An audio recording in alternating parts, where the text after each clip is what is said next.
ತನ್ನ ಕೈ ತುತ್ತು ಉಣಿಸುತ್ತಿದ್ದಾಳೆ, ತನ್ನ ಕೈ ತುತ್ತು ಉಣಿಸುತ್ತಿದ್ದಾಳೆ. ಬಂದದ್ದು ಹೋಗಿ ಬಂದದ್ದು ತಿಳಿದು ತಾವಿಗಿನ ಹೋಲಿಕೆ ನೀಡಿ ನನ್ನ ಕಣ್ಣಲ್ಲಿ ಮೆನ್ನೇರಿಸುತ್ತಿರುವ ಘಾತಕ ನೀನಿಂತ ನನಗೆ ಮೊದಲೇ ತಿಳಿದರೆ ನಿನ್ನ ಚುಕ್ಕಳಿರುವಾಗಲೇ ಕತ್ತುಚಿಗೆ ಸಾಯಿಸಿಬಿಡುತ್ತಿದ್ದೆ.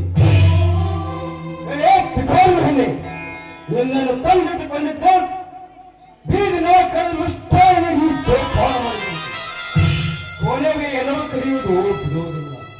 ಅದರಂತೆ ನೀನಿರುವೆ ನನ್ನ ಪತ್ನಿಯಾಗಿ ಬಂದು ನನ್ನ ಮನೆ ಅನ್ನ ತಿಂದು ನಾನೆಲ್ಲದಿದ್ದಾಗ ನೋಡಿ ಕತ್ತು ಕಾವಲಾಟ ಚಾರಣಿ ತಪ್ಪು ನುಡಿದಿದ್ದೀರಿ. ಜಾಲೇನು ತಪ್ಪು? ನಾನೇನು ಮಾಡಿದೆ? ನಾನೇನು ಮಾಡಿದೆ? ಅನ್ನ ದೇವತಾರ ನನ್ನ ಅತ್ತಿಗೆ ಎಂದು ಜಾನೆಂದು ಸಂಬೋಧಿಸಿದೆಲ್ಲ ನಿನ್ನ ಪವಿತ್ರ ಬಾಯಿಂದ ಈಗೇನು ನಡೆಬಾರದೆಂದು ನಡೆದೆಂದು ಉತ್ತರಂತೂ ವರ್ಷಿಸುತ್ತಿದ್ದೆಲ್ಲ ಉತ್ತರಂತೂ ವರ್ಷಿಸುತ್ತಿದ್ದೆ. ಬಂದಾಗ ಈ ರೀತಿ ಮಾತನಾಡಬೇಕಾದ್ರೆ ನಿನಗೇನು ಉಚ್ಚರಿಸಿದ್ದೇನೆ, ಉಚ್ಚರಿಸಿದೆ. ಜಾನೆಂದು ನೋಡಿದ ನನ್ನ ಅತ್ತಿಗೆಗೆ ಓ ಮಹಾಸತಿ ಅಲೋಸಿಯ ಏನಪ್ಪ ಸತ್ಯ ಚಂದ್ರ ಮಳೆ ಮೂರ್ಖ, ನೀನು ಪಶು ಜಾತಿಯಲ್ಲಿ ಹುಟ್ಟಬೇಕಿತ್ತು. ತಪ್ಪಿನ ಸೋರನಾಗಿ ಮಾನವ ಜಾತಿಯಲ್ಲಿ ತಿಳಿಸಿದೆ. ಅಣ್ಣನ ಹೆಂಡತಿ ನಾವು ಎಂಬುದ ತಿಳಿಯದ ತಿಳಿದೆ. ನಾನು 4 ಜನರಲ್ಲಿ ನನ್ನ ತಮ್ಮ ನೀತಿವಂತ ಯೋಗನ ಫಲವು ನಮ್ಮ ಮನೆತನಕ್ಕೆ ಘನತೆ ಕೀರ್ತಿ ಅವರನ್ನ ಕಬ್ಬಿನ ಗಣೇಶನ ಗೋಪುರ ನೆಲಸ ಮಾಡಿಬಿಟ್ಟೆಯೋ ವಂಚಕ.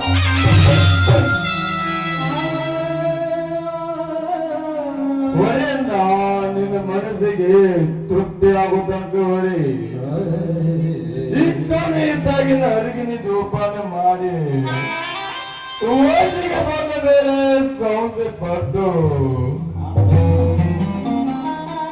ಹೊರತಿರಂದಾಗ ನಿನ್ನ ಮನಸ್ಸಿಗೆ ತೃಪ್ತಿ ಆಗುತ್ತಂಕ ಹೊರೆ ಒಂದೇ ಕಪಲ ಅಂಕುಸಂಗ ಬಂದುತ್ತ ಪ್ರೇಮಿ ಅನ್ನೋ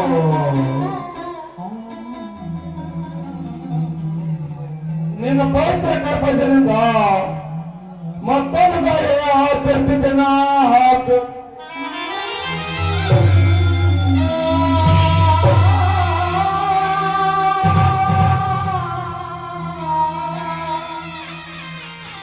ಎಷ್ಟೋ ಜನಗಳು ನಿನ್ನ ಪ್ರೀತಿಸಿ ಗಂಡನಿದ್ದಾಗ ಮರುಗುಣ ಮಗ ಅಣ್ಣನೆಂದು ಸಂಬೋಧಿಸಿ ಗಂಡನಿಲ್ಲದಿದ್ದಾಗ ತೆಕ್ಕೆ ಬಿದ್ದು ಬೊಕ್ಕ ಬುಚ್ಚಿ ರೆಕ್ಕೆ ಬಿಡಿದ ಬೇಡ ಹೆಕ್ಕೆ ಎಂದು ವರ್ತಿಸಿ ಗಂಡನಿಗೆ ಮಹಾಸನಂತೆ ನಟನ ತೋರಿಸುವ ಸೂರ್ಯ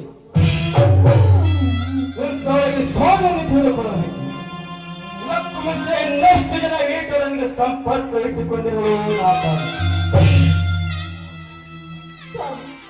ಕಟ್ಟುಕೊಂಡು ಕೂರಿಕೊಂಡಂತೆ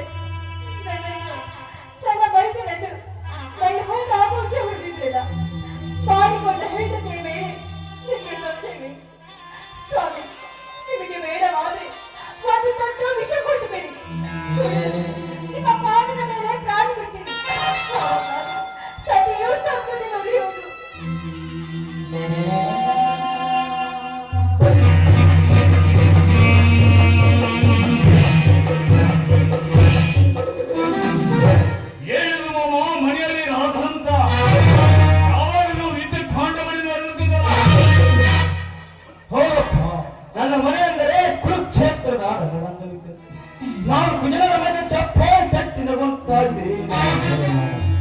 ನನ್ನ ತಮ್ಮ ಲಕ್ಷ್ಮಣೆಂದು ಭಾವಿಸಿದ್ದೆ. ಆದರೆ ಇವನು ಸುಳ್ಳಿನ ತಮ್ಮ ವಾಲಿಯಂತಿ. ಅಣ್ಣನ ಕಣ್ಣಲ್ಲಿ ಮಣ್ಣೆರಚಿ ಅಣ್ಣನ ಹೆಣ್ಣೆತ್ತರಿಗೆ ರತಿ ಕೆರೆಯ ಮರುಗರೆಂದಾಗ ಇವನು ನನ್ನ ಸೋದರನಲ್ಲ, ಆ ಜನ್ಮವೇ.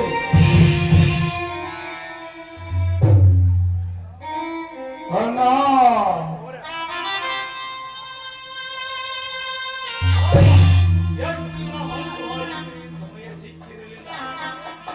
ನೋಡಲು ಬಂದಿರುವವನಿಗೆ ಸೋತು ಆಡಲು ಬಂದಿರುವ ದಯಾನಂದ, ಇಲ್ಲಿ ನೋಡು, ಈ ಫೋಟೋದ ಎಪ್ಪಿ ಸುಖ ಪೂರ್ತಿದ್ದರು ಈ ಪ್ರೇಮಿಗಳನ್ನು.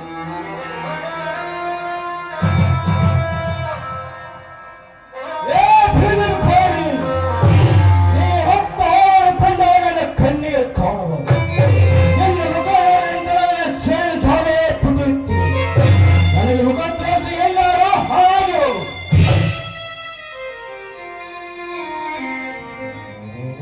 ಬೇಡಿ ಸ್ವಾಮಿ, ಬೇಡಿ.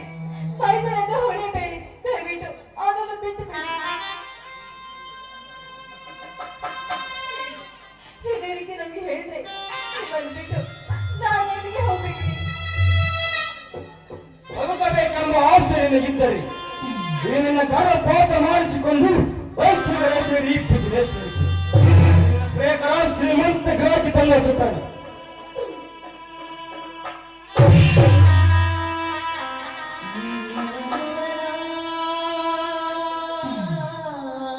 ಅಣ್ಣ ಅಣ್ಣ ಏನಂದೆ ನನ್ನ ಅತ್ತಿಗೆ ಸೂರ್ಯನ ಸಂಬೋಧಿಸಿಯಲ್ಲ ಸೂರ್ಯನ ಸಂಬೋಧಿಸಿ ಬೇಕಾದ್ರೆ ನಾನೇ ಮನೆ ಬಿಟ್ಟು ಹೋಗುತ್ತೇನೆ. ಆದರೆ ಪ್ರೀತಿಯಾದ ನನ್ನ ಅತ್ತಿಗೆ ಎಂದು ವಿಶೇಷದಿಂದ ಶಾಪದಿಂದ ಈ ಮನೆ ಸರ್ವನಾಶ ಆಗಬಾರದು.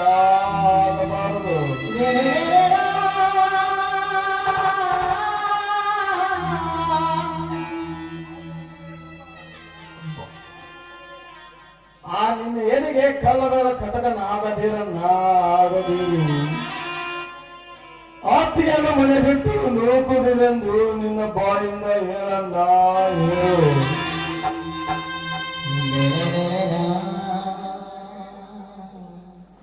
ಅಣ್ಣ ನಾನೇ ಮನೆ ಬಿಟ್ಟು ಹೋಗಿದ್ದೇನೆ. ನೀನೇ ಇದ್ದು ಜೀವನ ಮಾಡಿದ ನಾನೇ ಬೇಕು.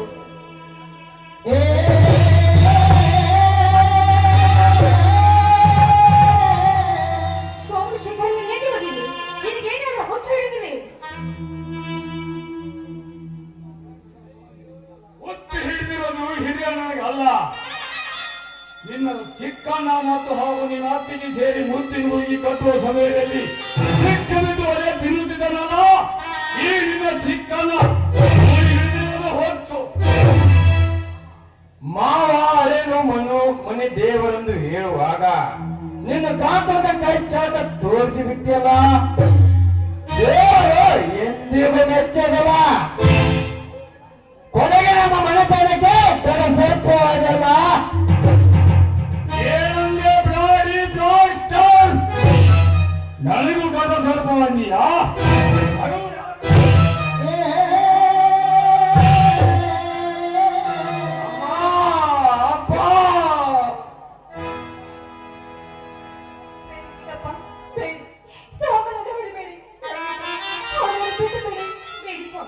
ದಯವಿಟ್ಟು ನಮ್ಮ ಮನದ ಹೊಡಿಬೇಡಿ.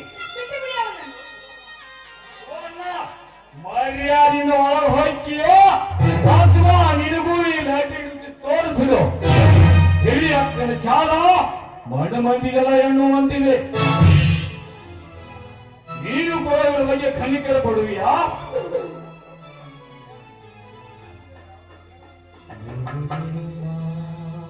ಏ ಸೌಮ್ಯ, ಎಷ್ಟು ಮದುವೆ ಮುಂಚೆ ಇವಳನ್ನು ಪ್ರೇಮಿಸಿ ಕಾಮಿಸಿ ಮದುವೆ ಸಮಯದಲ್ಲಿ ಇವಳು ಹೊರೆಯವರನ್ನ ನಮ್ಮ ಮನೆತನಕ್ಕೆ ಹೊಂದಿಕೊಂಡು ಹೋಗುತ್ತಾಳೆಂದು ಹೇಳಿ ಇವಳ ಕೈಗೆ ನನ್ನ ಕೈಯಾಗ ಮಾಂಗಲ್ಯ ಕಟ್ಟಿಸಿ ಚಾರದಾಯ ನೆರವು ಹತ್ತನಂತ ಈ ಚಾರಣಿಗೆ ನನ್ನನ್ನೇ ಪವಿತ್ರವನಾಗಿ ಮಾಡಿ ಕೊನೆಗೆ ಎಳೆಯಲು ಪ್ರೇಮದ ಪುರುಷ ನೀನಾಗಲು ಚಂದ.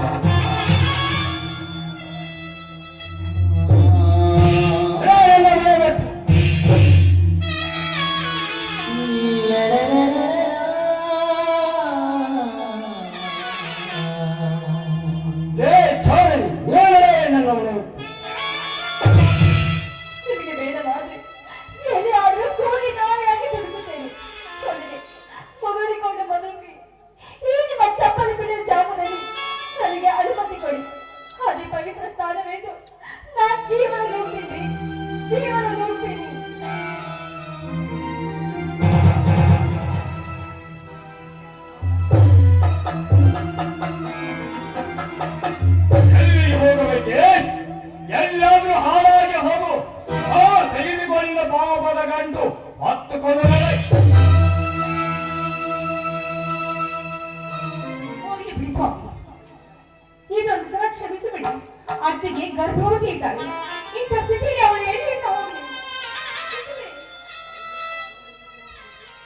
ಅವನು ಎಲ್ಲಿ ಹೋಗಬೇಕು?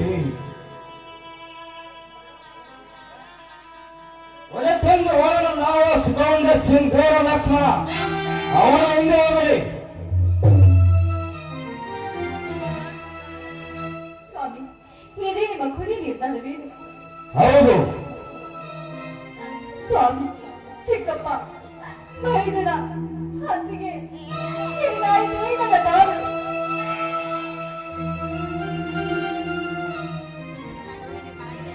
ನಿನ್ನ ಮೈನೆ ಎಂಬ ವೀಟ ಬಹು ದೂರವಾಗಿರಬಹುದು. ನೀನು ಹೀಗೆ ಹೆಚ್ಚು ಬದುಕು ಹಾಕುತ್ತಾ ಹೋದರೆ ಅವರು ನಿನಗೆ ಸಿಗೋದಿಲ್ಲ. ಬೀದಿಯ ಹೇಳಿ ಬೇರೆಗೆ ನಿನ್ನ ಗರ್ಭದ ಪುರುಷಾರಿ ನೋಡು. ಅದೇ ನನ್ನ ಮೈಗಟ್ಟು.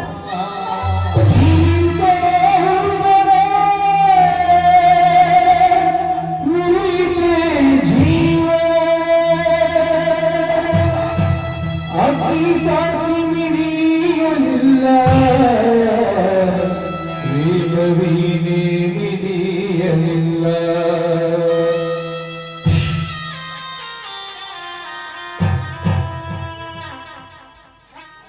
ಅಯ್ಯೋ ನಾನು ಯಾವ ಪಾಪ ಮಾಡಿದೆನೆಂದು ಈ ರೀತಿಯ ಫಲ ಎಣಿಸಿ ಮುಖ ಎತ್ತಿ ತಿರುಗದಂತೆ ಮಾಡಿದೆ ಅಪ್ಪ. ನನ್ನ ಒಡೆ ಹುಟ್ಟಿದ ತಮ್ಮ ಅಣ್ಣನೇ ಹೆಣತಿನೊಡನೆ ದಿಕ್ಕಿಡಿ ಆಡಿದೆಯಪ್ಪ. ಇದನ್ನೆಲ್ಲ ನೋಡಲು ಕಣ್ಮುಚ್ಚಿಕೊಂಡು ಹೋದನಪ್ಪ. ಅಣ್ಣ, ನೀನು ಮೊದಲೇ ದುಡುಕಬಾರದಾಗಿತ್ತು. ಯಾರ ಅದೃಷ್ಟದಲ್ಲಿ ಏನಿದೆ ಎಂದು ಯಾರು ಬಲ್ಲರು? ಏನಿಲ್ಲ, ಮೊದಲು ಊಟ ಮಾಡಿ. ಊಟ ಅವನಿಗೆಲ್ಲಿಯೇ ಊಟ? ಒಡ ಹುಟ್ಟಿದ ತಮ್ಮ ಸಾಕ ಬುತ್ತಿ ಕಟ್ಟಿ ಹೊರಿಸಿದ್ದಾನೆ. ಇನ್ನು ಮಾಡಿಕೊಂಡ ಹೆಂಡತಿ ಕೈ ತುತ್ತಿನಿಂದ ಹೊಟ್ಟೆ ತುಂಬು ಹಾಗೆ ತಿನ್ನಿಸಿದ್ದಾಳೆ. ಅವನಿಗೆಲ್ಲಿಯೇ ಊಟ? ಈ ಕರಿಮಿಗೆ ಜೊತೆ ಬೇಜಾರಿ ತುಂಬ ಹೊಟ್ಟೆ ಹಸುವಾಗಿದೆ. ಒಂದು ಗ್ಲಾಸ್ ಹಾಲಿನಲ್ಲಿ ಬೋರು ಮಟ್ಟ ಹಾಕಿಕೊಂಡು ಬಾ, ಕುಡುತ್ತೀನಿ. ಸ್ವಾಮಿ, ಏನ್ ಹೇಳ್ತಾ ಇದ್ದೀರಾ ನೀವು? ನಾವು ನಮ್ಮ ಅಣ್ಣರಿಗೆ ನಾನು ಹೇಳುವಷ್ಟು ಕೇಳಿಕೊಂಡು ಬೀತಿರು ಎಲ್ಲವಾದರೆ ನೀನು ನಿಮ್ಮ ಅಣ್ಣನ ಮೇಲೆ ಹೊರಟ ಹೋಗಬೇಕಾಗುತ್ತದೆ.